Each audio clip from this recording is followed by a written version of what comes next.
सादर नमस्कार मित्रों। धर्म चक्र में आज चर्चा करने जा रहा हूं एक ऐसे विषय पर जिस पर चर्चा करने में आमतौर पर आज के समय में लोग कतराते हैं, क्योंकि आज जैसा समय है, जैसा माहौल है, आपको कोई बात रखने से पहले भी 100 बार सोचना पड़ता है, क्योंकि कब आपके विचार से असहमति रखने वाले का एक वैचारिक आक्रमण आपके ऊपर हो जाए और वह किस रूप में हो जाए, इस बात को समझना जरा जटिल है। किंतु फिर भी यदि आप किसी रचनात्मक कर्म से जुड़े हैं, लेखन है, साहित्य है, संगीत है या अन्य कोई भी ऐसा विषय जिसमें क्रिएटिविटी होती है, तो आपको कम से कम इतना खतरा तो उठाना ही पड़ता है। तो मैं भी सज्ज हूँ। आज जिस विषय पर मैं बात करना चाहता हूँ वह है, आज हमारा देश जिस स्थिति परिस्थिति में है उसके मुख्य कारण क्या हैं। अब मुख्य कारण कई हो सकते हैं और अलग अलग लोगों की समझ से अलग अलग हो सकते हैं। कहा गया है ना, मुंडे मुंडे मतिर भिन्ना। अलग अलग मुंड में, मस्तिष्क में अलग अलग प्रकार की बुद्धि होती है और उसी के अनुसार हम स्थितियों परिस्थितियों की आलोचना, समालोचना या व्याख्या करते हैं। मेरी दृष्टि में भी इसके कई कारण हैं, किंतु एक जो मुख्य कारण मुझे लगता है, आप उससे कितना सहमत हैं यह अलग विषय हो सकता है, किंतु जो मुझे लगता है वह है धर्म के वास्तविक स्वरूप को ना समझ पाना। अब जब मैं धर्म कह रहा हूं तो कृपया उसे कर्मकांड से ना जोड़ें, किसी पूजा पद्धति से ना जोड़ें, यह अलग विषय है। धर्म जब हम कहते हैं तो जिस प्रकार प्रकृति ने अलग अलग मानव, पशु, पक्षी आदि के लिए अलग अलग धर्म निर्धारित किए हैं। जैसे कहते हैं कि अग्नि का धर्म है दग्ध करना, जलाना। अब एक बार को हमें लग सकता है भाई किसी को जलाना अच्छा कैसे हो सकता है, किंतु यदि अग्नि अपना वह गुण, वह अपना धर्म छोड़ दे तो संसार में कितना बड़ा असंतुलन आ जाएगा। इसी प्रकार पानी का धर्म है बहना, शीतलता प्रदान करना। अब यदि पानी बहना छोड़ दे तो कैसा हो। इसी प्रकार से जो हमारे पूर्वज थे उन्होंने भी मानव के लिए कुछ धर्म अधर्म सुनिश्चित किया और कहते हैं कि धर्म सनातन होता है, मतलब सदैव उसकी जो मूल बातें हैं, उसके जो मूल सिद्धांत हैं वह एक ही रहते हैं। उदाहरण के लिए आप किसी भी पंथ मजहब को ले लीजिए, वहां यही कहा जाएगा कि सत्य बोलना चाहिए, चोरी नहीं करनी चाहिए। तो यह सब तो ठीक है, किंतु धर्म की भी अपनी एक सूक्ष्म गति होती है। अलग अलग व्यक्ति का धर्म अलग अलग स्थिति और परिस्थिति के अनुसार हो सकता है। एक संकेत करना चाहूंगा, एक स्त्री है, उसका अपने पिता के प्रति धर्म कुछ अन्य होता है और पति के प्रति धर्म कुछ अन्य होता है। उसी प्रकार से पुरुष के धर्म को ले सकते हैं। अब कई बार क्या होता है, हम इस धर्म का घालमेल कर देते हैं। अब आज इस चर्चा को क्यों कर रहा हूं या भारत की आज की परिस्थिति से मेरा तात्पर्य क्या है उसे पहले स्पष्ट कर दूं। हम बचपन से सुनते पढ़ते आए कि एक समय में भारत वैभव और समृद्धि के चरम पर था और होते होते एक समय ऐसा आया कि हम पर लगातार बाहरी आक्रमण हुए, हम उनसे लड़ने में धीरे धीरे अक्षम होते गए और एक समय ऐसा है कि हम परतंत्र हो गए, लोगों के गुलाम हो गए। और आज भी स्थिति है कि हम आज़ाद हैं, किंतु कई लोग यह कह देते हैं कि ठीक है हम आर्थिक रूप से स्वतंत्र हैं, राजनीतिक रूप से स्वतंत्र हैं, किंतु मानसिक रूप से आज भी हम परतंत्र हैं, गुलाम हैं। तो यह स्थिति क्यों आई? तो जैसा मैंने कहा कि अलग अलग व्यक्तियों के अलग अलग कारण हो सकते हैं। मेरा जो मुख्य मुझे कारण लगता है वह यही है कि हमें धर्म का सही बोध नहीं रहा। हम धर्म की वास्तविक व्याख्या समय, परिस्थिति आदि के अनुसार करने में असमर्थ रहे। उसके लिए मैं एक आध उदाहरण आपको देना चाहूँगा कि किस प्रकार हमारे वहाँ अलग अलग व्यक्तियों के और परिस्थितियों के धर्म का घालमेल किया गया। अब आप देखिए, हमारे सनातन धर्म में 4 आश्रम हैं: ब्रह्मचर्य आश्रम, गृहस्थ आश्रम, वानप्रस्थ आश्रम और संन्यास आश्रम। अब ब्रह्मचर्य आश्रम में जो व्यक्ति रह रहा है उसका धर्म था निरंतर अध्ययन करना, आने वाले जीवन के लिए जो कलाएं, जो विद्याएं आवश्यक हैं एक अच्छा जीवन जीने के लिए, उन्हें सीखना, अपने समाज के बारे में जानना, अपनी संस्कृति के बारे में जानना, देश विदेश के बारे में जानना, गृहस्थ आश्रम का कार्य था धनोपार्जन करना और अन्य तीनों आश्रमों की देखभाल करना, उस पर आगे और बोलूंगा। वानप्रस्थ जो आश्रम था उसमें व्यक्ति गृहस्थ आश्रम के बाद जाता था और वहां जीवन के बारे में सोचता था, विचारता था। आरण्यक जैसे ग्रंथ वनों में ही लिखे गए और वह एक प्रकार से संन्यास आश्रम की पूर्व तैयारी होती थी कि कम से कम साधनों में हमने कैसे जीवन को व्यतीत करना है। और अंत में संन्यास आश्रम होता था जिसमें व्यक्ति पूर्णतया ईश्वर को समर्पित हो जाता था, समाज और संसार से एक प्रकार से कट सा जाता था। अब उसमें क्योंकि वो समाज से कट चुका है तो उसे जो आर्थिक संसाधन है उनकी ओर उन्मुख नहीं होना है, यह एक व्यवस्था थी और पूरी तरह से वह ईश्वर के बारे में चिंतन मनन आदि का कार्य करते थे। किंतु धीरे धीरे हुआ क्या कि इन आश्रमों के धर्मों का घालमेल हो गया।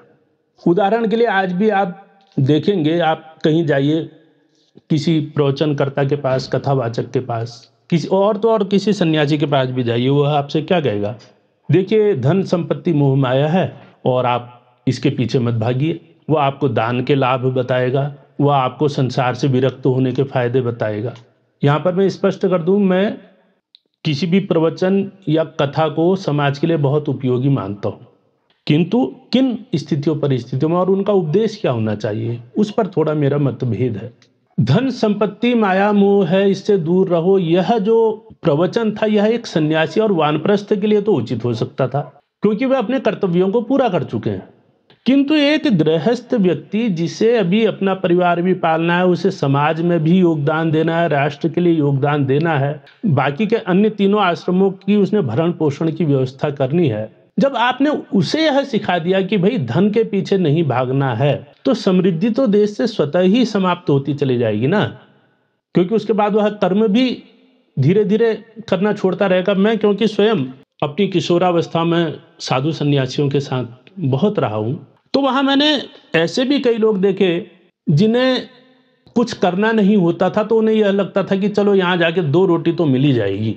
वे वहां किसी ज्ञान पिपासा के लिए नहीं आ रहे, वे वहां कुछ सीखने के लिए नहीं आ रहे, वे इसलिए आ रहे हैं कि अन्य जगह तो हमें मेहनत मजदूरी करनी पड़ जाएगी या नौकरी नहीं मिलेगी, तो यहाँ क्या है, बैठे बैठे 2 रोटी अवश्य मिल जाएगी।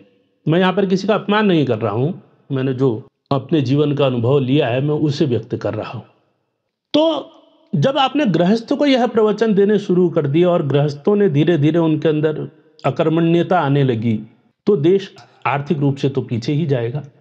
अब बात रही सैन्य शक्ति की, वहां पर मुझे एक उदाहरण बहुत चुभता है समय समय पर। महाराजा पृथ्वीराज चौहान महान योद्धा जो वीरता की अपना आप में मिसाल कहे जाते हैं।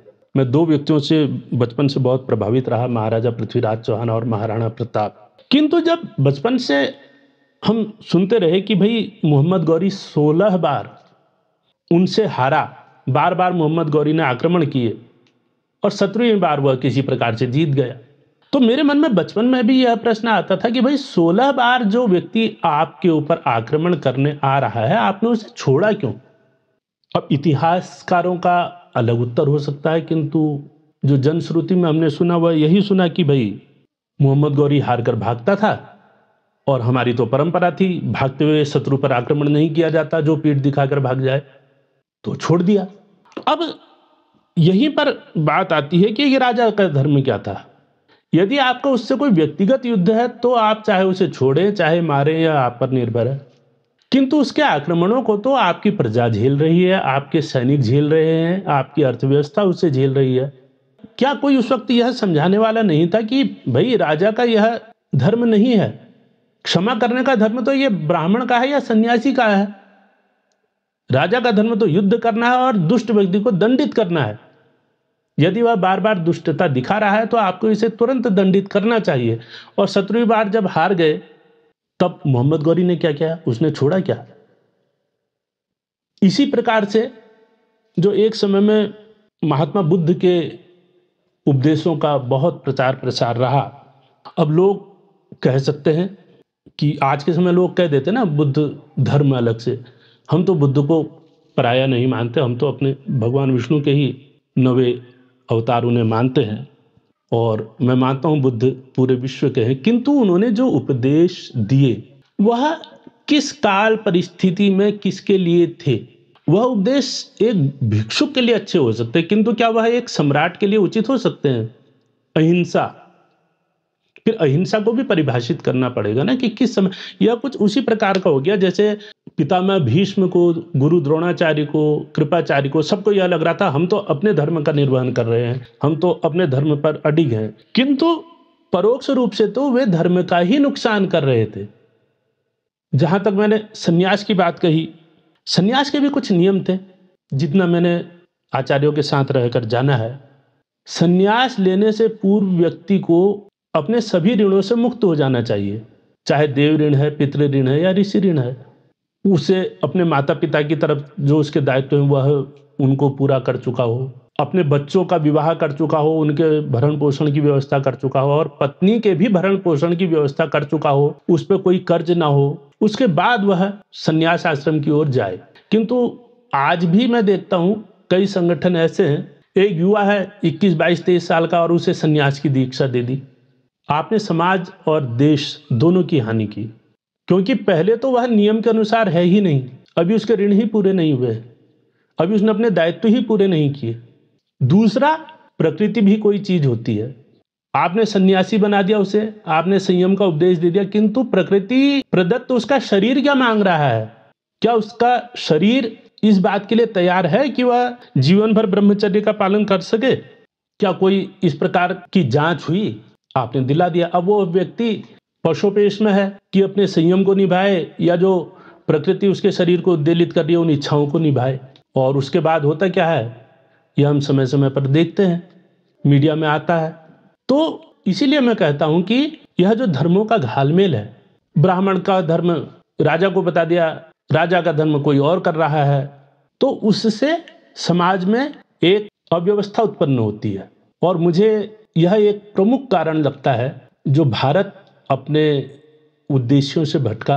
आज भारत जिस दशा में है, हमें समझना होगा कि भाई एक गृहस्थ को अधिक से अधिक धनोपार्जन करना चाहिए, न्यायपूर्ण प्रकार से करना चाहिए और उससे वह अपने परिवार का भरण पोषण करे, अपने समाज की उन्नति में योगदान दे।